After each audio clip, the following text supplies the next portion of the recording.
এত দূরত্ব হাঁটতেছিস কেন? আজান হয়ে গেছে, দেরি করতে চাই না, চল তুই আয়। আর দোস্ত, আজ স্কুলে স্যার যা বকা দিল, পুরো ক্লাসের সামনে দাঁড় করিয়ে রাখল। কেন করিস নি কেন? আর দোস্ত, মোবাইলটা হাতে নিলে আর সময়ের খেয়াল থাকে না, গেম খেলতে খেলতে রাত শেষ। এই জন্যই তো বলি সময়টা নষ্ট করিস না, পড়ালেখা না করলে পরে আফসোস করবি। তুই পারিস কিভাবে?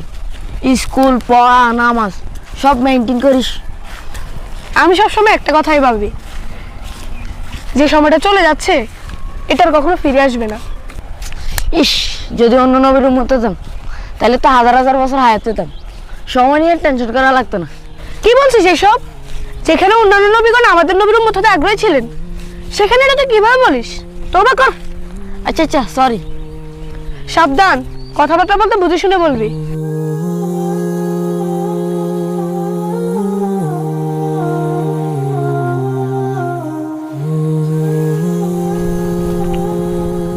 কি ব্যাপার নাহিদ, এখানে একা একা বসে কি ভাবছ?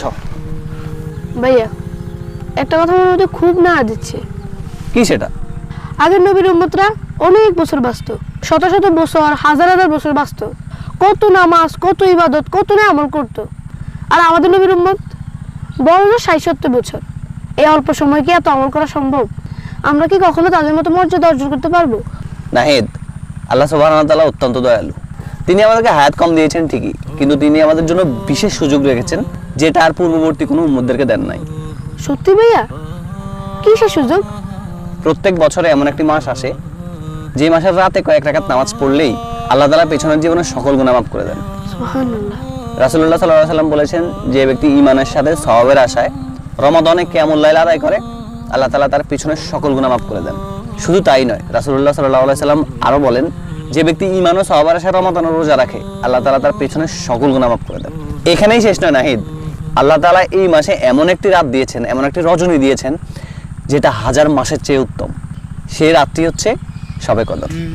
সুবহানাল্লাহ। তাহলে তো আমরা আমাদের নবীর উম্মত হয়ে অনেক ভাগ্যবান। তাই তো বলি, হায়াত কম হলেও আমাদের জন্য সুযোগ অসীম।